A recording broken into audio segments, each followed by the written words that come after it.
eh, Dios tiene maneras de relacionarse en diferentes tiempos con diferentes personas o grupos humanos. Y esos son los pactos. Aunque hay dos grandes bloques de pactos, Denis tiene razón que hay pactos específicos en la Biblia y también teólogos del pacto hablan de esto. Y también nos lleva a pensar en maneras en que Cristo va cumpliendo cada uno de esos pactos.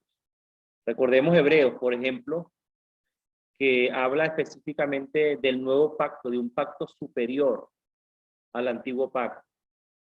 Y ese antiguo pacto está subdividido en diversos pactos que hace, en este caso, hablábamos del reino de David y de todo lo que implica entonces en el Nuevo Testamento el Rey de Reyes y Señor de Señores, que es Jesucristo. Y cada uno de esos pactos va a indicar, por ejemplo, el pacto de Dios con Abraham: en ti serán benditas todas las familias de la tierra y tu descendencia será como, que es un símil, ¿verdad? Es una comparación separada. Dice, será como la arena del mar, como las estrellas del cielo. Y entonces Jesús es superior, dice Hebreos, a Abraham, y ese pacto en Jesús es más grande. Sin embargo, todos los que creen en Cristo también heredan las promesas de Abraham. Y esa descendencia, nosotros somos parte de esa descendencia. Entonces, gloria a Dios por eso, ¿verdad? Entonces, la Biblia tiene un gran drama, o una gran trama, en donde todos estamos involucrados y debemos ver en los textos cómo un texto específico contiene ideas teológicas de diferentes partes de la Biblia. De eso se trata.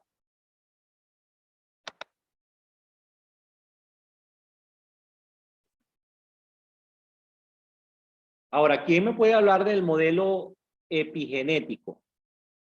¿Qué les pareció el modelo epigenético?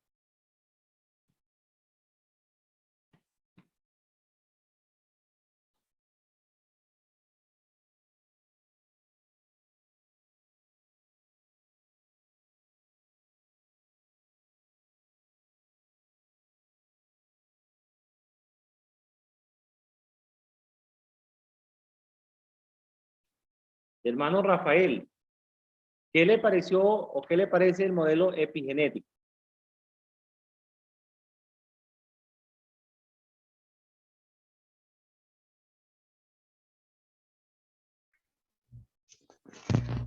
Bueno, el modelo epigenético lo veo yo como una evolución progresiva, pues, de la parte espiritual de la persona y de la revelación divina de Dios, comenzando viéndonos la parte teológica de Génesis hasta Apocalipsis. Vemos cómo va evolucionando, pues, todo lo que tiene que ver con los pactos que estableció Dios, que por cierto son como 8 o 9 en la Biblia. Aparecen los primeros 4 pactos que son a personas específicas en el Antiguo Testamento, y en el Nuevo Testamento y también en el Antiguo aparecen unos 4 pactos más, por el pacto mosaico, el pacto israelita, el pacto davídico y el nuevo pacto. Es como una evolución, como crece un árbol, empezando por Génesis, que son las raíces, hasta llegar hasta el Apocalipsis, que ya es la revelación definitiva de regreso a nuestro Señor Jesucristo.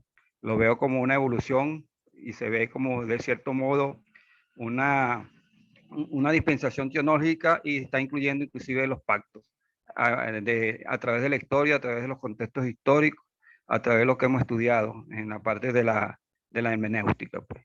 Está también relacionado con la progresividad como tal de la revelación de Dios a través de su santa palabra y las sagradas escrituras.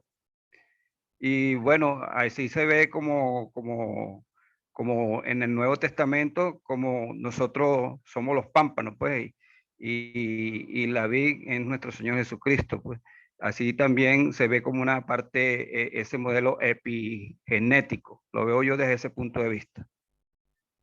Bien, entonces hablamos de un modelo que tiene continuidad, ¿no? Y como dice el hermano Rafael Sanoja, también tiene carácter progresivo. Sin embargo, específicamente el modelo epigenético está relacionado con un símbolo de un árbol frutal. Y dicen estos hermanos que la Biblia es como, o los grandes temas teológicos de la Biblia son como pequeñas semillas. En una semilla está la información genética del tallo, las ramas, las hojas, la fruta, el tamaño de la fruta, el color, el sabor, todo eso está ya en la semilla.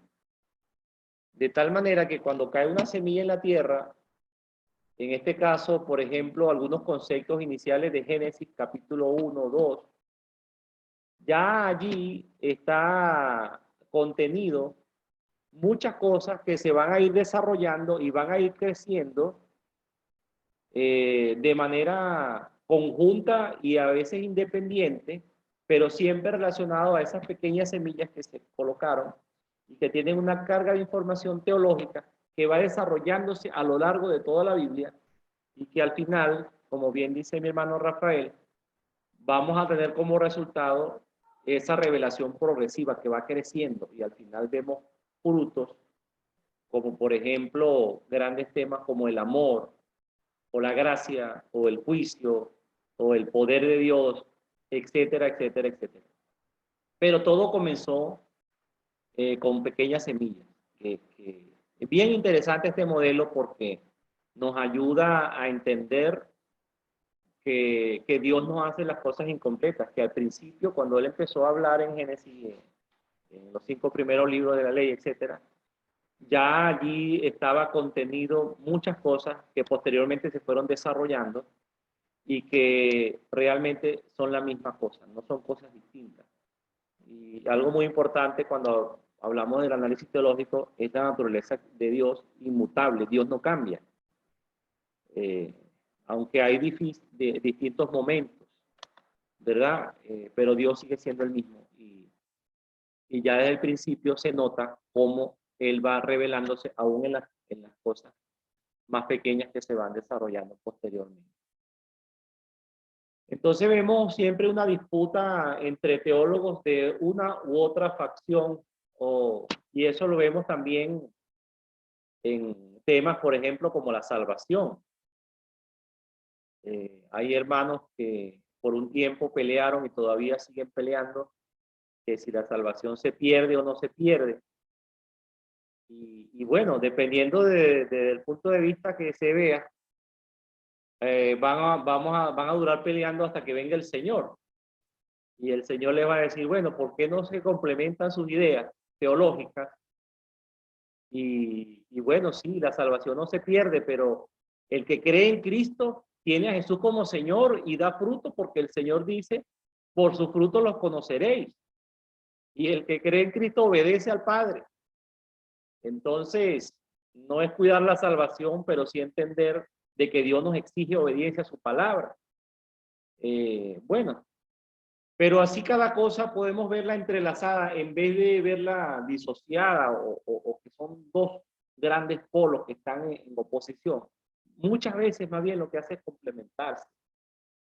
Aunque hay ideas equivocadas, incluso en algunas de ellas hay asuntos que pudieran tener sesgo de verdad.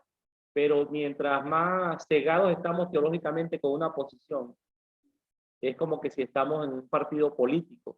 Todos los demás partidos políticos y todos los gobernantes de otros partidos políticos están mal, ¿no? Esa es la idea. Pero no debemos ver la Biblia y la teología desde ese punto de vista. Lo que sí debemos es discernir entre esos modelos teológicos lo bueno y lo malo, lo pertinente y lo que no es pertinente. Así como la misma Biblia nos indica que separemos o tratemos de ver qué cosas son de Dios y qué cosas no son de Dios. Eso es. Digamos que a mí me gustan todos los modelos en alguna medida, pero no me caso con ningún modelo. La Biblia es la palabra de Dios y está por encima de cualquier compendio teológico o cualquier modelo teológico o cualquier diccionario bíblico que podamos usar. Nosotros necesitamos ir a la escritura directamente y ella misma se interpreta así. ¿Quién quiere leer este versículo de Hebreos 4, 1 al 2? Que es muy importante para lo que estamos desarrollando el día de hoy.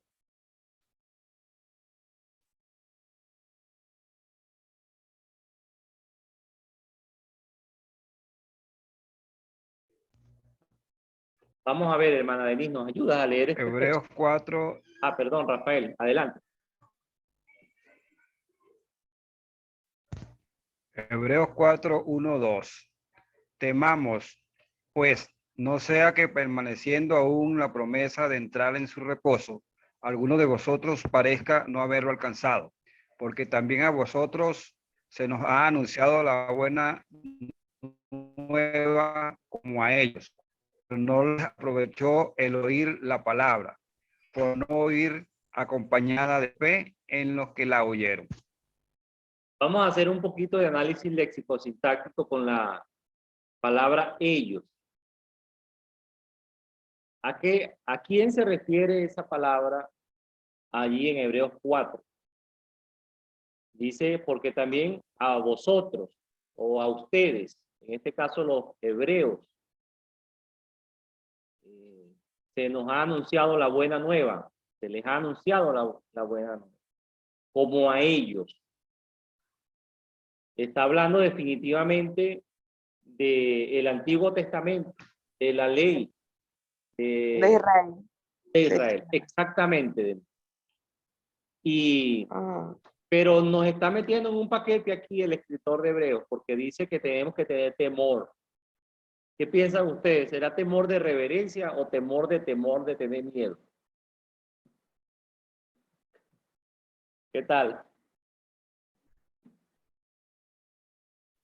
¿Será que Dios es digno por de lo que temor? dice, Ajá. hermano, por lo que dice de permaneciendo aún la promesa de entrar en su reposo, es como temor de perder algo, pues como temor de miedo también, pienso yo, porque es Claro una que sí, advertencia. es una advertencia. Bueno, gracias a Dios que más adelante dice, pero nosotros no somos de los que retroceden, ¿no? Ahí ya Pablo está diciendo, nosotros no somos de eso. Y también dice más adelante, gracias a Dios, en ese mismo capítulo, que tenemos un ancla. ¿Sabes la idea del ancla, no? Que tenemos un ancla segura, de paso, un ancla del alma, que es Jesucristo mismo, ¿no? Y en esa seguridad estamos, en la seguridad de esa salvación. Pero eso no quita estos dos versículos, que debemos, que debemos servir a Dios, como dice el capítulo 11 y 12, con temor reverente, ¿no? Habiendo heredado un reino inconmovible, sirvamos a Dios con temor reverente, porque Dios es fuego consumidor. Entonces, evocamos nuevamente la ley y el evangelio. O sea, Dios es amor, pero es fuego consumidor. La ley y el evangelio, el juicio y el amor de Dios siempre están presentes. Y es importante que andemos con esas dos alas del avión para que no se nos caigan. De eso se trata el asunto teológico. Entonces, dependiendo de qué teología veamos en los textos, y podemos usarlas de tal manera que nos ayuden a comprender la escritura. Hay unos conceptos claves en la teología bíblica que son la gracia, que son grandes temas teológicos, la ley, la salvación, el Espíritu Santo, entre otros. Bien, ya hemos hablado de los tipos de ley. Nosotros decimos que eh, la iglesia no está bajo la ley. ¿Qué piensan ustedes? ¿Nosotros estamos bajo la ley o no?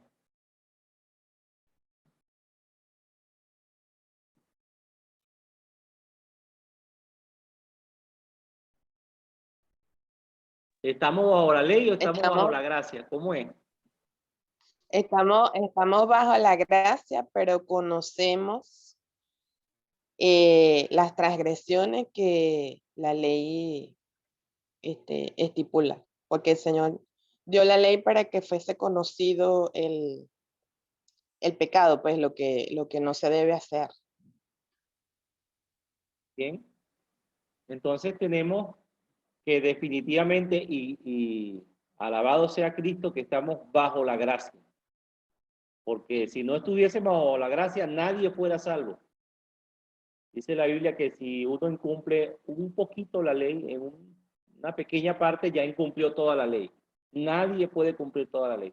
Solamente Cristo cumplió perfectamente la ley. Pero eso no quiere decir que la ley moral no esté vigente para la iglesia. Son dos cosas distintas y hay que precisar eso. Porque la Biblia en el Antiguo Testamento, en la ley dice, no matarás, no dirás falso testimonio, y no codiciarás la mujer de tu prójimo, ni el burro, ni el asno, etc. Esas leyes morales tienen mucha vigencia, y por eso Jesús dice que ni una coma, ni una tilde de la ley va a pasar. Es más, Él vino a cumplir la ley. Entonces, nosotros estamos bajo la gracia. Pero en Cristo, quien cumplió la ley, diciendo, amarás al Señor tu Dios con todo tu corazón, con toda tu mente, con toda tu fuerza, y a tu prójimo como a ti mismo, nosotros agradamos a Dios en obediencia y cumplimos sus normas morales. Hay una ley ceremonial que no cumplimos aún, pero el pueblo judío aún cumple esa ley ceremonial y están haciendo ahorita un templo. Después de más de 2000 años, en el año 44, volvieron allí a Jerusalén los judíos y escatológicamente se está cumpliendo ya en proyecto por lo menos, y tiene muchas cosas para reedificar el templo. Y en su mente está, y para ellos todavía está vigente la ley ceremonial. Bien, mientras que la ley judicial que está planteada en el Antiguo Testamento, digamos que no está vigente para nosotros, aunque muchos países toman principios de esta ley judicial o civil, y es una tremenda bendición en cuanto a relacionamiento humano en la sociedad.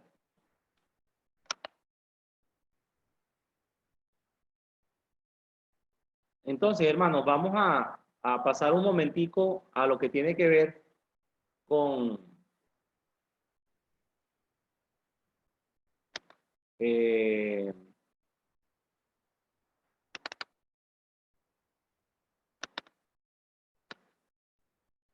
la literatura narrativa. ¿Cómo le fue con la literatura narrativa, hermanos?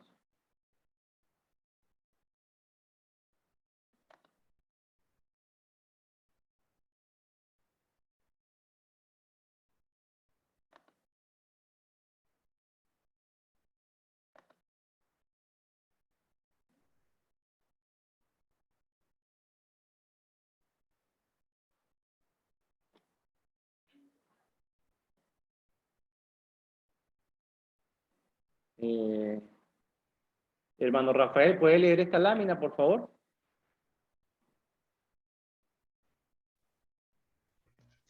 Literatura narrativa. El estilo de la literatura narrativa es el más extenso en toda la Biblia. La Biblia narra la historia de Dios. Esta narración tiene que ver con relatos históricos muy importantes, generalmente magníficos, épicos, con una trama significativa en personajes y descripciones, y con frecuencia compleja. Entonces, vemos que la narrativa es muy extensa en las escrituras, que tiene características particulares. Una de ellas está relacionada a los personajes que hacen proezas, son personajes principales, secundarios, y también hay protagonistas y antagonistas. Uno de los errores que se comete al predicar o enseñar en pasajes narrativos es hacer énfasis en los héroes humanos o en los personajes principales.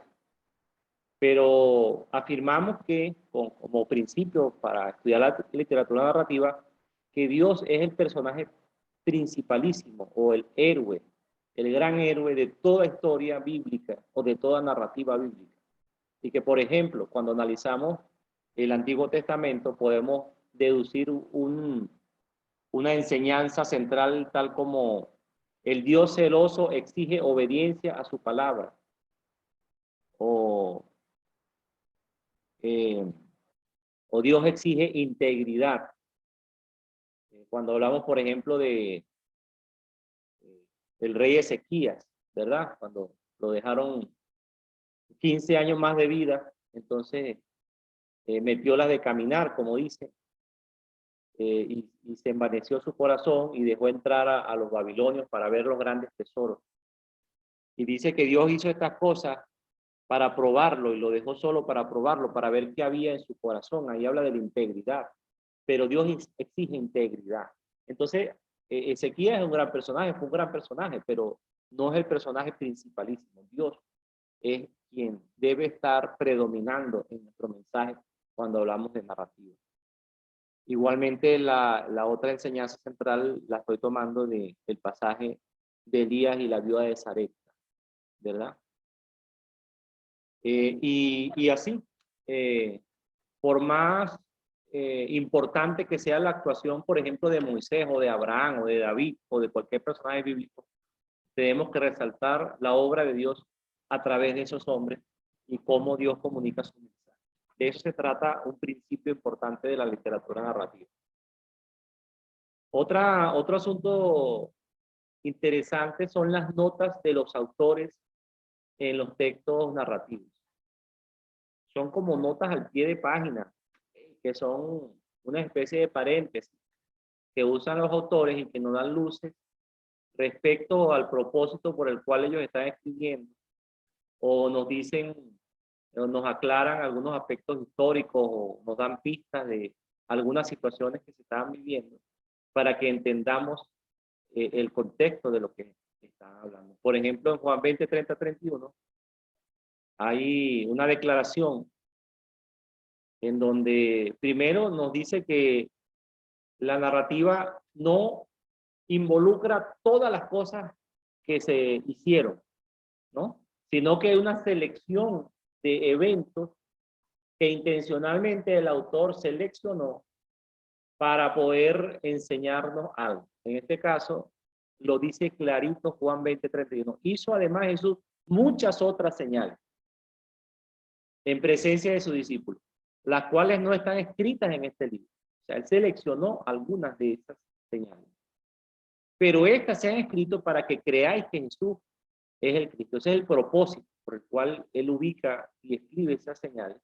Y después de cada una de esas señales, aparece entonces a Jesús, o muestra a Jesús, como parte de la revelación de Dios a través de esas señales. Por ejemplo, cuando imparte los panes y los peces en ese milagro, al final de ese milagro Jesús dice: yo soy el pan de vida que descendió del cielo. Después del milagro del ciego de nacimiento dice: yo soy la luz del mundo.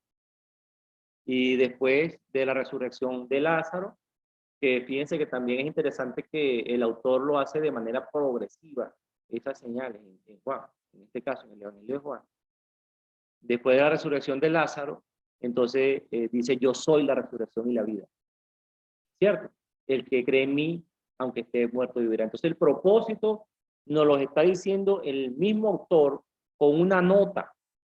Y esas notas es importante que nosotros aprendamos en nuestra práctica de la lectura bíblica a distinguirla. Cuando estamos hablando de primero de Samuel, segundo de Samuel, Reyes, Crónicas, etcétera, nosotros podemos notar, y también en el libro de los Hechos, que los autores usan algunas notas, vienen narrando algo y de repente explican algo que nos ayuda a entender el contexto o los propósitos o cosas que nos ayudan a entender mejor el texto. Entonces, estas son las notas de la literatura narrativa. Son una bendición.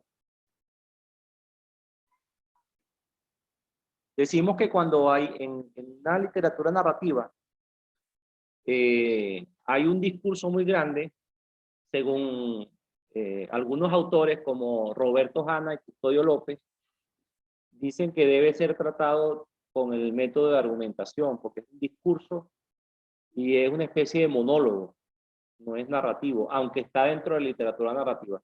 El ejemplo que debería decir ahí el sermón de Pedro en Hechos capítulo 2 es un sermón largo, es un discurso largo.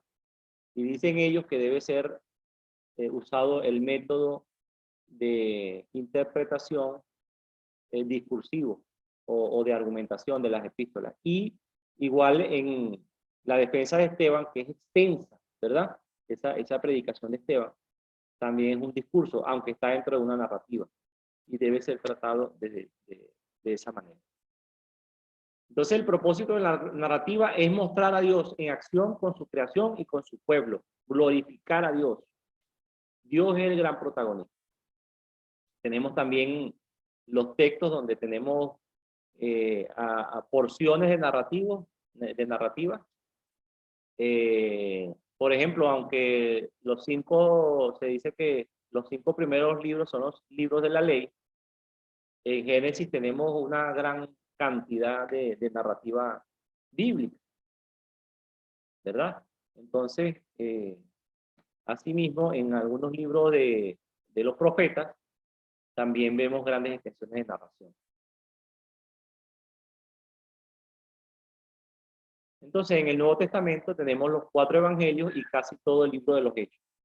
Para Fee Stuart, ellos usan un método específico para analizar los evangelios.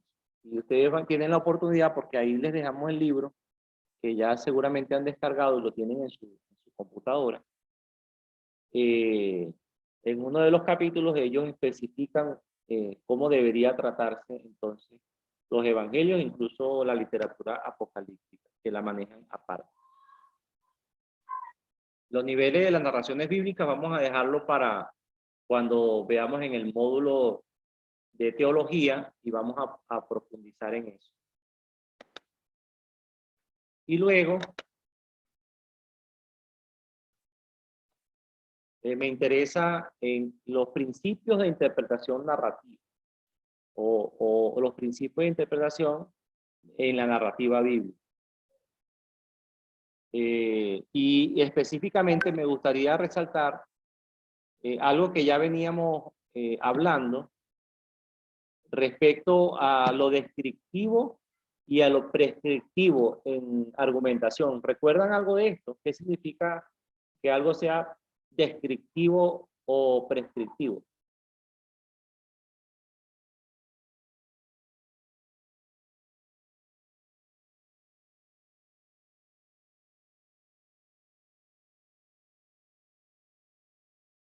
Cuando se habla de que algo es descriptivo, como su palabra lo indica, está describiendo algo que puede ser más cultural y que no necesariamente es una norma para nosotros. Mientras que cuando se dice que algo es prescriptivo, es porque eso sí es una norma para nosotros y no un aspecto cultural. Por ejemplo, hablábamos en este caso de Corintios, en la literatura de argumentación, cuando se habla del uso del velo.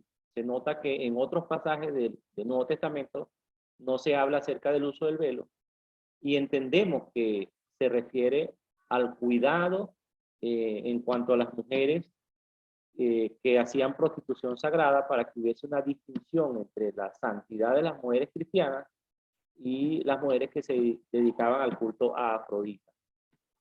Pero específicamente cuando hablamos de literatura narrativa, hay posturas que dicen que cuando hay literatura narrativa no hay asuntos prescriptivos o normativos. Sin embargo, yo quiero resaltar que otros autores, y yo en este sentido me caso con algunos de ellos en cuanto a su filosofía de ver que, por ejemplo, en el libro de los Hechos hay asuntos que se repiten, inclusive vinculados a las epístolas, que para mí y para muchos hermanos que estudian la Biblia, sí son prescriptivos o normativos. Por ejemplo, En el libro de los Hechos se describe cómo se fundan las iglesias. Y Efesios dice que Dios le reveló a Pablo el misterio, y que es un perito arquitecto, y que sabe cómo es el proceso de fundación de iglesia. Y cuando Hechos describe una y otra vez que Pablo y su equipo llegaba a un lugar y fundaba una iglesia, se repite muchas veces un proceso que algunos llaman el ciclo paulino, y que desde mi punto de vista sí es normativo, porque es la manera en que Dios reveló cómo se fundan las iglesias. Por ejemplo, específicamente lo relacionado al liderazgo. Cómo se escoge el liderazgo, cómo se capacita el liderazgo, cómo se delega al liderazgo, cómo se hace supervisión al liderazgo, etcétera. Eso es algo fascinante y para mí eso es algo normativo, aunque sea narrativo. Pero algunos autores van a decir que, de la literatura narrativa no hay asuntos normativos. Yo creo que es un error, aunque generalmente no hay, de verdad, de una vez no hay asuntos normativos, pero sí hay extensiones de la Biblia narrativas donde hay prescripciones. Fíjense que el hermano Gordon Fee y el hermano Stuart dicen: nuestra suposición y la de muchos más es que a menos que la escritura nos diga explícitamente que debemos hacer algo, lo que es meramente narrado o descrito nunca puede considerarse una norma. Yo estoy de acuerdo con mis hermanos, pero como en un 70%, vamos a decir, porque hay cosas narrativas en la Biblia que son tan repetitivas que llaman la atención y podemos decir teológicamente, hacer un análisis teológico, que Dios tiene la intención de que hagamos eso, ¿no? Cuando la Biblia dice que los hermanos compartían el pan, es narrativo, ¿no? Compartían el pan con alegría y sencillez de corazón. No está diciendo algo normativo, pero para mí eso debería hacerlo toda la iglesia siempre. O sea, es parte de la comunión de la iglesia y en las epístolas describe incluso eso mismo. Pero bueno, es interesante. Entonces en la narrativa bíblica tenemos secciones, escenas y episodios. En la argumentación vamos a tener párrafos y dentro de los párrafos tenemos oraciones y dentro de las oraciones tenemos oraciones principales y secundarias. También más arriba de los párrafos en argumentación tenemos las secciones de las cartas, ¿no? Pero en narrativa tenemos esta estructura. Hay secciones, hay escenas y hay episodios.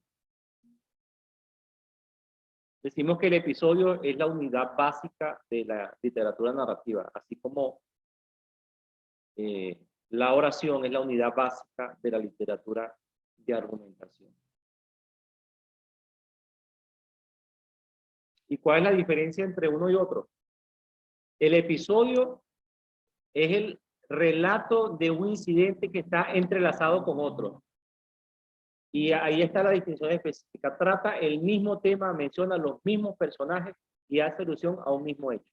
Es más concreto.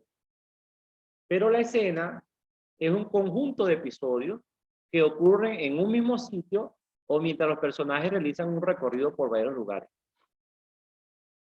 Ahora la sección es más grande.